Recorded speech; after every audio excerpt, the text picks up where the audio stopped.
we are once again. I suppose we're all ready to start with our minute as a nice way of breaking off from wherever we were before and where we want to go now. So we're just taking a minute to turn our attention inwards.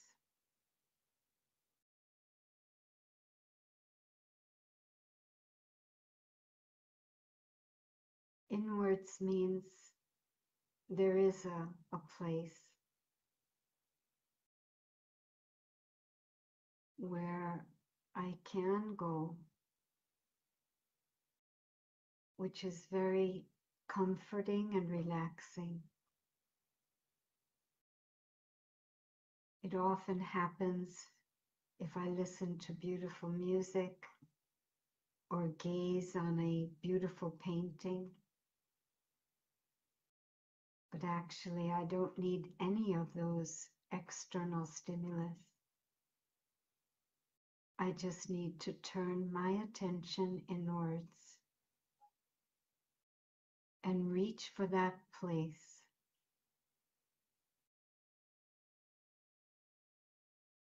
An inner music, something so gentle and silent, the ears would never hear it.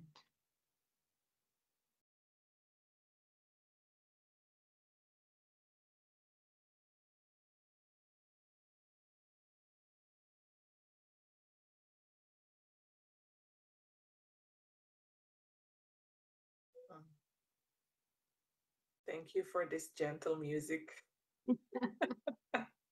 The inner sound. The inner song, yeah. We heard of the third eye. We also have a third ear. The best songs are inside songs. Yeah. Yeah, the inner ones. So Sharona, what is our thought for today? yeah. You are changing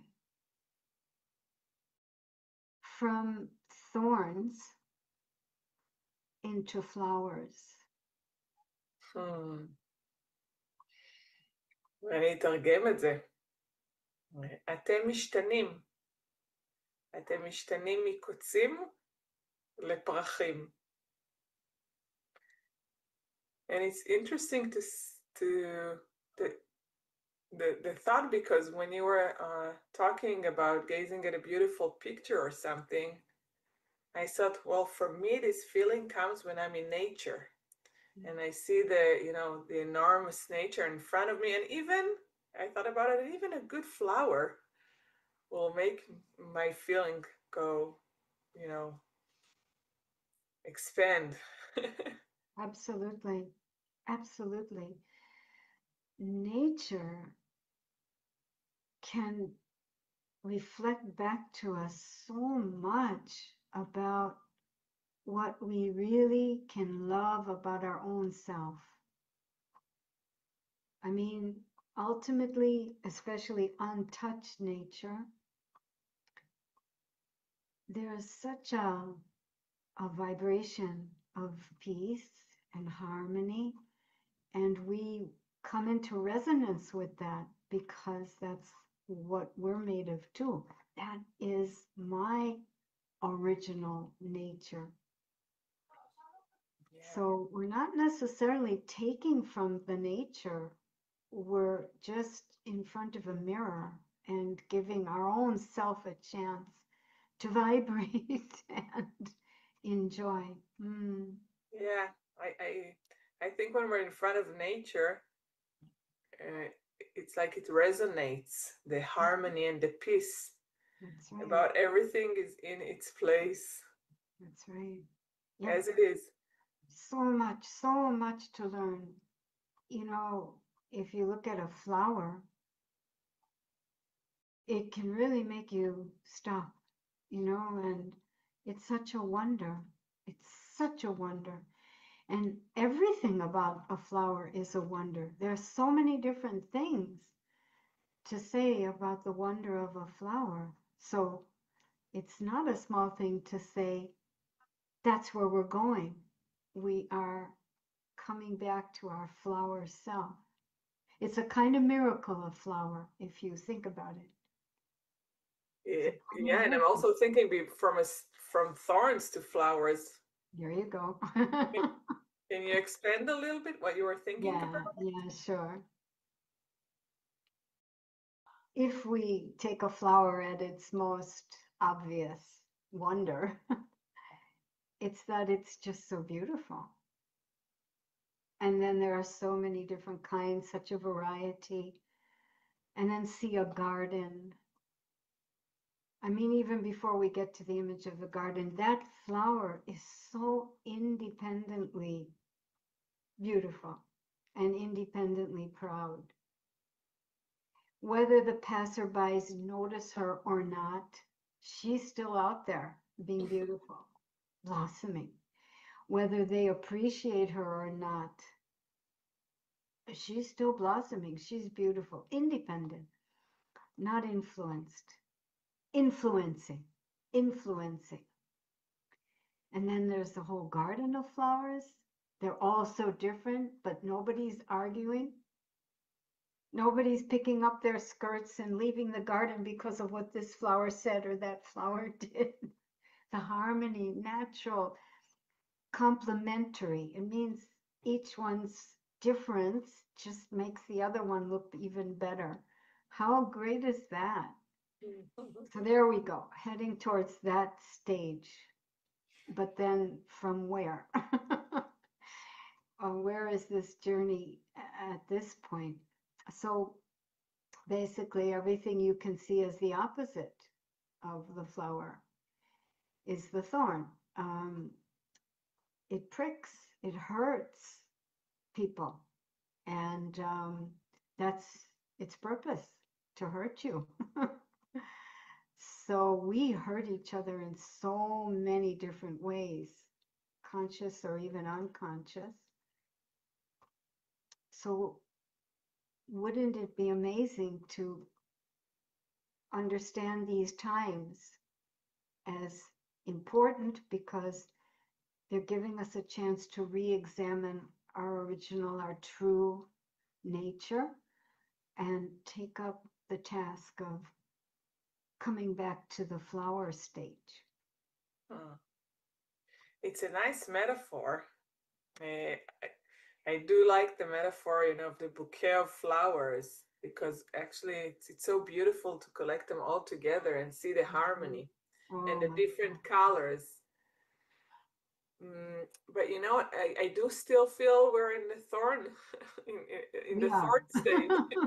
I really do feel that, because something, I don't even know what it is. Something, I think maybe probably all the stress, we're talking about it, all the stress around us, it's like 2 years that people are, it's shochek, it drains the people.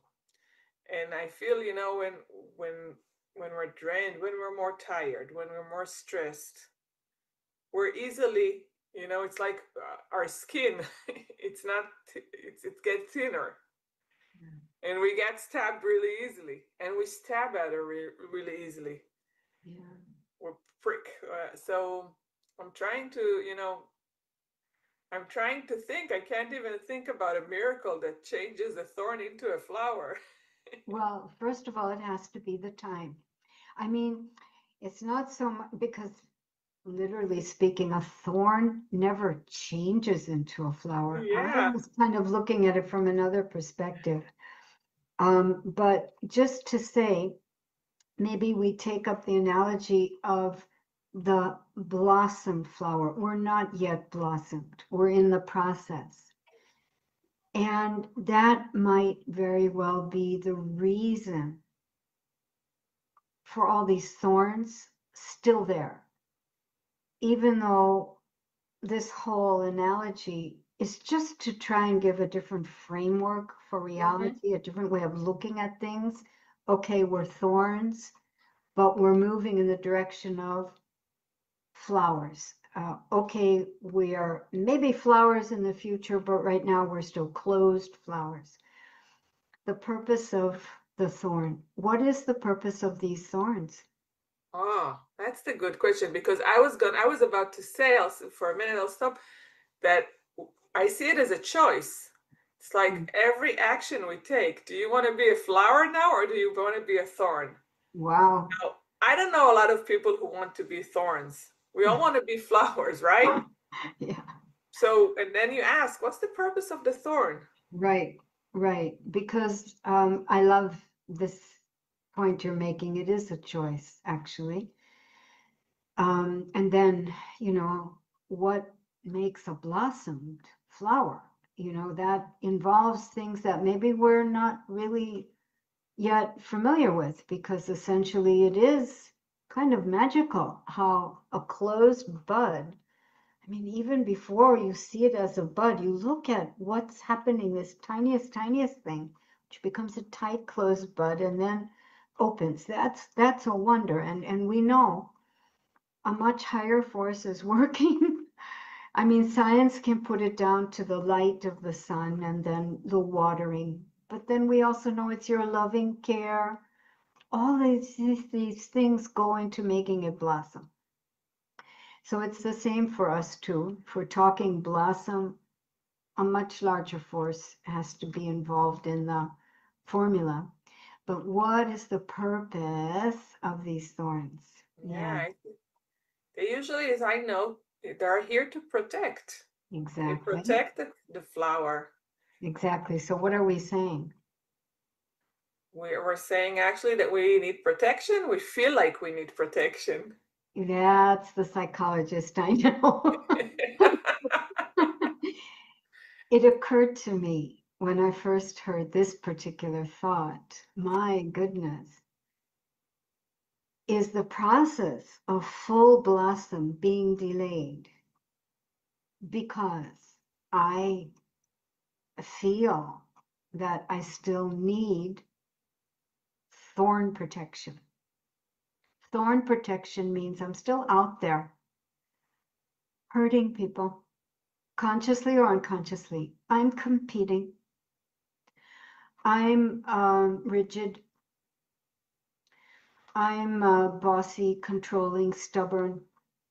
I don't do it because I'm intentionally out to hurt people, but this does hurt people and it also hurts myself.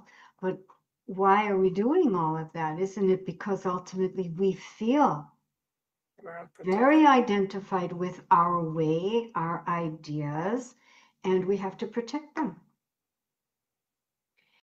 And I really have come to appreciate that part of the pathway to full blossom means at some point I understand, but I really prove to myself that now in these times of extreme, we need ultimate protection. And ultimate protection has to do with forgiveness, acceptance, flowing. You used a word a while ago, agility, respect. And I mean, we know all these things, but we have to prove to ourselves that that's my protection. Then the thorns can drop and the full blossom can begin. And I think the word, and I'm coming back to the word choice, what you're talking about is in the larger picture. The choice starts even now, even when we're not in a dispute or anything. Absolutely. How do I grab acceptance? Acceptance is something active. It's not, I accept. Sometimes people think acceptance is just a passive thing. No. How do I accept reality? How do I give my compassion when it's not easy? So I think our practice is, we should try and start our practice when we're not in difficult situation, when we're not in challenging, and our day is challenging, no matter what. Our days are challenging. So, I know you have a practice the same way, a little bit different, but also the practice of tuning into these vibrations. That's of right. respect, of acceptance, of compassion, every day, working on it. And I have to admit, this morning, my morning routine changed, and I didn't have time to do that. And the whole day went different directions. It was amazing. I felt tired. I felt on the edge. And I was talking to my husband, and he said, maybe you're tired because of this morning. And I said, why? You're right. I forgot. And I just stopped and centered myself tuned in back to those vibrations. Yeah. It's accumulative. It's like depositing in an account. So then when I have a crisis moment, I have something to draw from, more or less. But every second I spent, our practice is every hour we stop for a good minute, even 3 minutes. Just step back, check how much I'm connecting with my principles, my values, coming into that space beyond thought, which is filled with those vibrations. Because that's what peace breaks out into. I'm peaceful because I'm full, right? And not needing anything out there to make me full. What am I full of? All the variety of feelings, good feelings, like respect and acceptance. Of course, I also believe that the restless mind needs understanding. It needs to understand a few things. That's important. So, and that may be important to say because you're talking about all kinds of understandings. yeah. Maybe you can explain a little bit, because I think that's an important key. Yeah. To help the thorns become, because we know the much higher perspective and the knowledge we have, it's easier to look at the reality from different angles. Yeah. A very core piece of knowledge that I work with, and I know you do too, is that however much my nature has been invaded by bugs in the garden, and there is stubbornness and rigidity and all the things that we do to protect our insecurities, basically. These things are not my original nature. That however much that's invaded me, that's not me. I am a being of divine light, and that light, being divine, means a frequency, which is made of, all these things we like respect, allowing, accepting, which is love, basically. That's an energy. Very high frequency, and I, the being, am made of that. Human being. The being is made of that. So understand it, but mostly go inside and touch that part of the self. And then you start becoming full, which makes you less needy, helps you to blossom, and starts removing the thorns. Yeah, that's so true, because the minute I start reminding myself that I'm an eternal soul or being, the minute I start doing that, something changes in my frequency. I might need to say it to myself like 10 times or 20, depends on the day. But the minute I start touching that feeling, and I have a friend of mine, and she's very how should I say, realistic. 5% only what we can perceive scientific, and I was also like that until about 15 years ago. But the funny thing about her, she says all the time, she keeps saying, wow, all the religious people, it's so easy for them. It's easy. And she does not believe, but she says their life is easy. Their life is easy. And I always tell her, so if you say that's a way to live your life and it makes your life easier, why don't you believe? Now she looks at me funny, but I it's my mathematical mind. I'm coming from math. And I say, as long as you can't prove that something is not true, then it might be true. So if Don't you argue with Tamar. I always don't know, arguing is not a good thing with you Tamar. lose. And I keep saying, just practice the thought. That's important. When we take a thought and we practice it, we're talking about a lot about the power of thoughts. But I want to say something, I'm not sure we touched that angle yet. When we practice a thought and practice it again and again and again, it becomes it becomes knowing. It's not a thought, it's a knowledge. And after it becomes a knowledge, it becomes a habit. Before that, it becomes a feeling. A feeling. Experience. Yeah, you can experience. And I always say, don't believe, just try it. Try saying it to yourself again and again and again. You'll see what it changes something. That's right. And as long as you say, maybe I'm an eternal soul. You can start with that instead of saying, maybe there's another part. And suddenly things start to change and you start seeing things maybe in a different perspective. That's and I right. think that's a big pivot point about understanding there is something bigger than us, than we are bigger than us, than what our eyes can see. And it's very easy for me to grasp it because I know that dogs and cats and all kinds of animals, they see more than we see, right? Yeah. They can see a lot more in their reality. So if we can't see it, it doesn't exist. It's like this little baby who goes like that and he thinks he's not here. Right. Absolutely. And I would say the most powerful thought to think is not just I'm a being separate from the body, not just I'm a soul, but the original quality. Yeah. I'm a peaceful being. That is the original quality. And just see, especially if you're caught in traffic and getting stressed, if it works and you shift from stress to peace, then you'll start believing that there really might be some truth in this. And that's actually the phrase Om Shanti. That's the phrase Om Shanti. Because Om Shanti, for anyone who doesn't know it, Om Shanti means you're a peaceful soul. I'm a peaceful soul and you're a peaceful soul. It's like acknowledging it. That's right.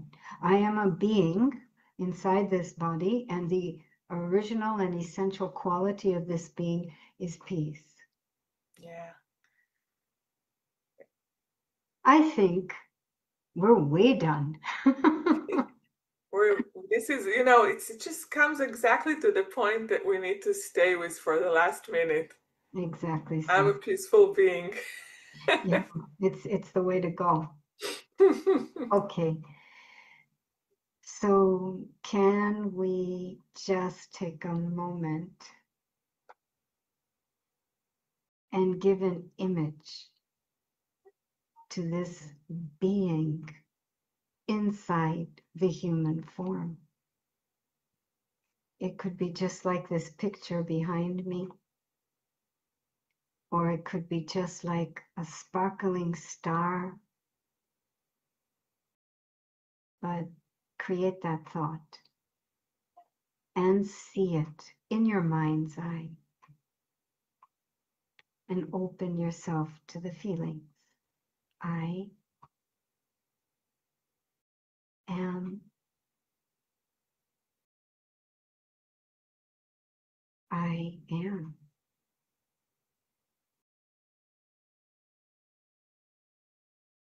I am the being inside this body,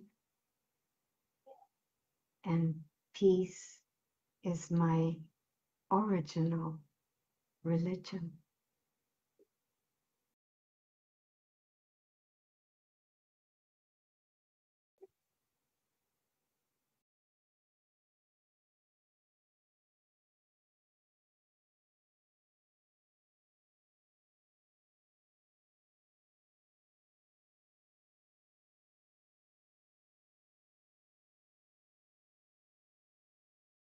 Thank you very much. Om Shanti. Om Shanti.